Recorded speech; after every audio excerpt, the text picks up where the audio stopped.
Alright, you saw the last video, I was sanding all these flats with different grits of paper. I started with 40. What is on here right now, this is 80, and going back to those swirl marks, you look really close and you can see them, but the 120 will just make everything go away. But what I thought I'd show on the other tool that I use, and this is what I'm going to be using to get in between there and that little bitty, the main gap, and then there's a decorative groove that I got to clean out, and that's going to be all over the place. So what I use for that is my multi-tool. What I've got on there right now, what I've got on there right now is a grout, a diamond coated grout removal tool. It's pretty caked up because basically that paint and that caulk that's in these cracks, it kind of wants to melt, and that's fine as long as it comes out of there. It kind of heats up and then it just flies out, flakes out of there. And if I need something thinner, if I need something thinner, I'll use this, which is basically, this used to be a saw. All the teeth have worn out, so now I just use it to clean out really thin areas no matter what I'm doing. And they actually sell blades like this. I just go through and use all my old saw blades. They eventually round out, but that's good for if I need it real thin, to get it right there and get all that stuff out. So I'll try to show you how that goes. Bear with me.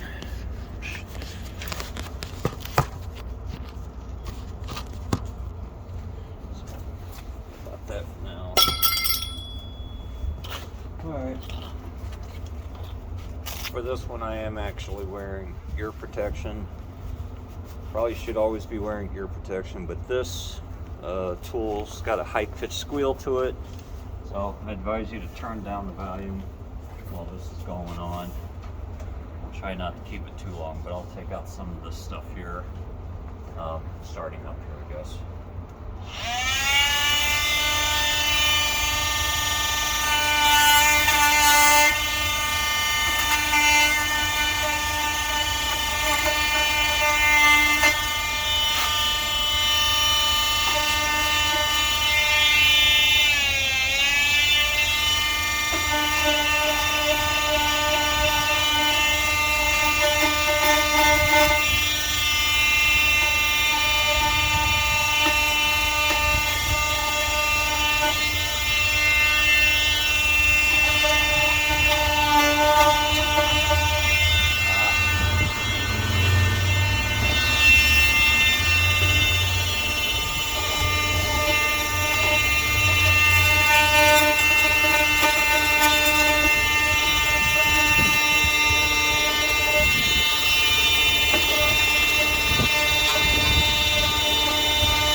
Alright, that's rough.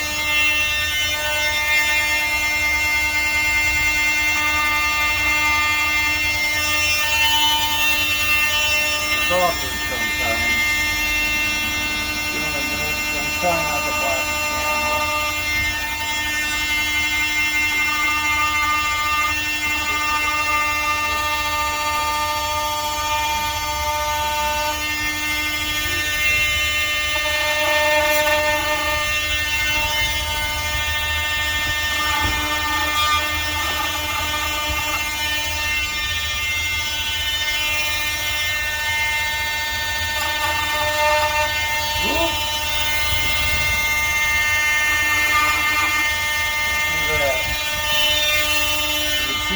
to tune up the wood a little bit, I'll have to sand that back out or fill it. The less you do that, the better off you are. I probably should have switched it up to that other blade that I showed you. So for now, I'll just work on the bigger gap.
Stop. You see what I just did there? Now I'll sand that out on the final sand, but